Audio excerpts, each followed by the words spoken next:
Malam Media Sriwijaya. Dua pelaku ruda paksa pelajar SMA di Lahat, Sumatera Selatan, Sumsel, divonis Pengadilan Negeri, PN, Lahat hanya dengan hukuman 10 bulan penjara.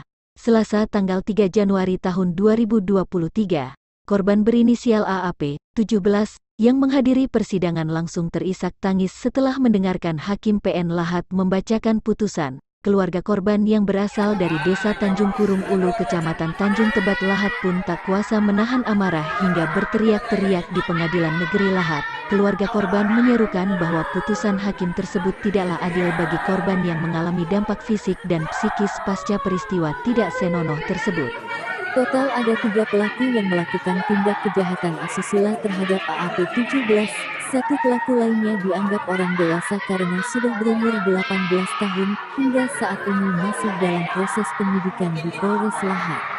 Persidangan pelaku di bawah umur itu dipimpin oleh Hakim Anak Muhammad Kuzin Abu Said SHMH dengan Jaksa Penuntut Umum Muhammad Abi Habibullah SH.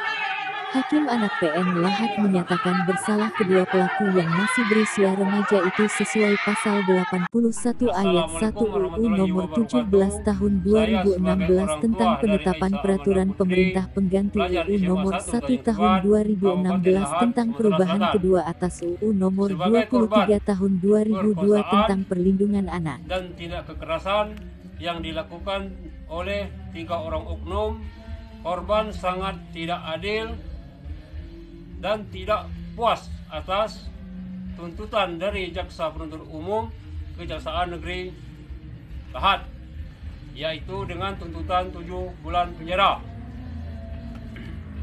Ini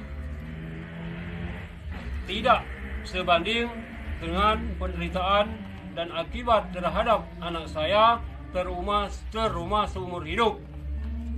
Dan penderitaan ini saya sebagai rakyat miskin memohon keadilan kepada Bapak Presiden